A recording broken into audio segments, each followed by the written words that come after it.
Uduto ujo winjo mar Golden Voice, ageno ni Nyasaye orituna uduto e yono makare. Odiochieng' ma kawuono wadhi loso kuom keny. Jowinjona kaka ung'eyo, generation masani opogore kod ndalo kwerewa. Kendo keny awende en mbaka matut mok dwago kawuono mi watieki. Emomiyo kawuono wadhi loso kuom keny e kind joma tindo kata youth gi dho ngere. Kawuono ok wadhi loso kod jodongo. Omiyo kawuono jaduong' Alfred Gini biro bet tenge matin. Kawuono antiere kae ni kod welo mopogore opogore. Ka antiere kae ni kod Richie, Eileen kod Mercy. Wenda duto tinende gin joma tindo. Wadwa winjo aneni gin kaka joma tindo bende gimor kod keny masani. Ka gimorgo to gibiro leronwa gimomiyo. Ka ok gimorgo bende gibiro leronwa gimomiyo. Kae ni bende gibiro konowa ni pek mage magikadhe e keny masani gin kaka joma tindo. To ka nitiere ber e keny masani bende gibiro leronwa. Machiegni uru ahinya. Kachako kod Richie, erofulri kae to imiwa pachi kaluwore kod twak marwa makawuono. Amoto ni ber. Nyinga nagi Richard Akumu, Abusia County, sani antiere piny mar Qatar. Amor bede chenro mar Golden Voice. Penjo makawuono en to bende imor bede e keny masani. Duoko na en oyo, keny masani tek. Otek nikech ang'o? Nitiere duoko adek. Mokwongo, yuto mag ji osemiyo keny okethre. Dhano temo lakini yuto onge. Ka yuto onge, mano nyiso ni ok idhi rito familia mari maber, kodoko ka chiemo, kodoko ka lewni, kodoko ka ute maber, alwora ma ji odake. Mar ariyo jokanyanam, nitiere gimiluongo ni achiel. Achiel e keny onyiso ni nyaka ibed kanyakla gi anyuola ni te, the entire family, the entire relatives, mondo mi support, mondo ibed kod ng'ato mihero. Ma osebedo ni onge jokanyanam.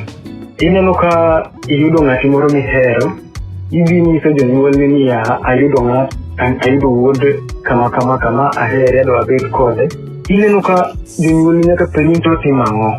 Yuto ne chalo nade? Familia marwa emoseketho marriages masani. Jonyuol ma owinjowa, waweuru jogo marowere olos pachgi kende. Let them make their own decision.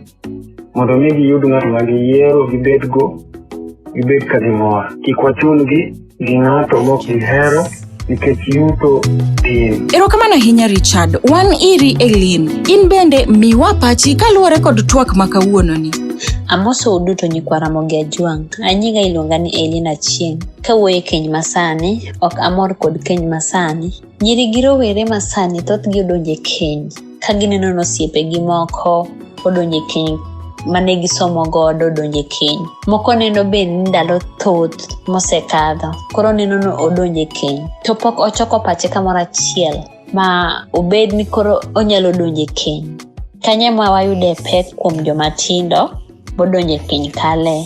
Inyalo yudo ka joma tindo bodonje keny. Gidonje keny to gionge tich maber ma ginyalo rito go ngimagi, kata ginyalo rito go ngima nyithindo ma gibro yudo ma Nyasaye ogwedho gi godo. Kanye miyudo ka rowere donje yien to gibedo gi kiawa. Gidonje timbe maricho kaka kwelo, timbe mag anjawo. Mamiyo withgi wil kod pangruok e ngima makiny. Gi pacha korka kora aneno ka nitiere gigo mang'eny mamiyo keny ok dhi mbele moloyo gigo mamiyo keny dhi mbele. Erokamano ahinya nyar kumabor. Kachikora bathe kocha antiere kae ni kod Mercy nyar Siaya. Karibu sana. Iluonga ni Mercy, anya Siaya. Ok amor ahinya gi keny masani kaluwore gi gik matimore e keny masani. Joma tindo sani e keny margi iyudo ka ji kendore to bang' higni matin, gachiel ariyo adek,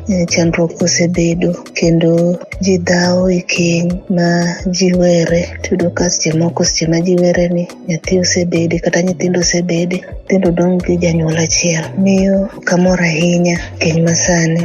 Pek ma joma tindo yudo e keny masani, yudo ni sani joma tindo nyuomore mapiyo kapok ging'ere ahinya. Ok chal kaka chon ni nyaka ne nyako kata wuoyi ma dwa nyombo ne nitiere gi joma dongo mane iluongo ni jogam. Jogam gi ne kuongo dhi mang'i nyako ni matut kata wuoyi matut, korka gitudo jogi korka nyomore. Koro yudo ka ji nyomore ka ji ong'ere maber. To sani yudo ka samoro ji oyuromo e skunde mag somo kaka universities, to pok ing'e ng'ato ahinya, to nyuomoru or kata iromo mana gi ng'ato e yo, ineno ka nyako berni, isero nyako be neno ka wuoyi berni, to ok ong'eyo chal mar nyako ahinya kata chal mar wuoyi ahinya, to gidonjo e keny.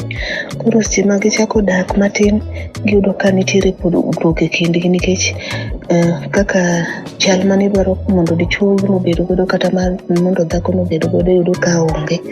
Koro ji chako chwanyore ka koro weche matindo tindo donjo e keny, to ji chwanyore miyudo ka koro winjruok onge kata matin, kendo ji were. Pek machielo ma ji kendo yudo e keny ka iyudo ka samoro joma tindo nyuomore to pok giyudo tich. Koro kaka girit nyithindgi kata kaka giritre e odgi kae, especially ka giseyudo nyithindo, yudo ka bedo matek. Erokamano ahinya Masi, mago gin weche mapek kendo malew mwawinjo kuom wenda kawuononi. Jowinjona, ei wenda te nitiere wach moro ma giduto gituomo kaka pek ma joma tindo kale e keny masani. Giduto gikelo wach mar koso tich kaka pek maduong' ma joma tindo kale e keny masani. Ok ang'eyo ni into iparo nade jawinjona, inyalo leronwa piny e comment section kanyo mondo in bende imiwa pachi kaluwore kod twak ma kawuononi eni. Aneno ka sa omayo wawang'a, kata kamano agoyo erokamano ne welo mowendo wa kawuono duto. Chenro ni de ok odhi nyime maonge un, omiyo erouru kamano ahinya. Jawinjona, mae ni ne en twak mane otenore kod keny masani pach joma tindo. Kik iwe makitudori kodwa juma mabiro, kama wabiro loso kuom keny masani pach jodongo. Nyaka kendo juma mabiro jowinjona, erouru kamano kuom bedo jowinjo masinani mar The Golden Voice. Ne joma winjo wa mokwongo, wakwayo mondo subscribe e channelwa. Ne penjo, medo kata golo, unyalo yudowa e mbui ka Instagram, Facebook kod Twitter. Iyudowa at The Golden Voice Kenya. Ubed kod juma manyangafu kendo wahero uduto te machalre.